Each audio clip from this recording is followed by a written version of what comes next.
sa ating morning devotion. Gaano kaya natin kakilala ang Panginoon? Sa pangalan lang ba? Sa karanasan? O sa ano kaya natin siya nakikilala? Ang awit po, Kabanata 8, 1-2, ganito po ang kanyang nababanggit.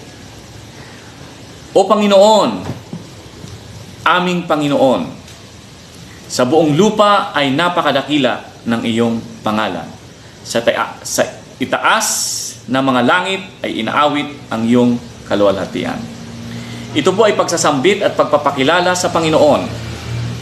At kadalasan po ito ay na-quote na sa Bagong Tipan na nagsasabi, God become human and yet lower than God in the person of Jesus Christ. And He will raise all who belong to Him, and He comes to reign over during the new heaven and the new earth.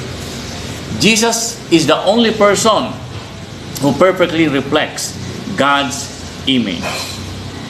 Dito ko, pinapakilala at pinapakita sa atin na paano tayo kumikilala sa Diyos, paano tayo sumasamba sa Kanya, paano natin siya ipinapakilala din naman.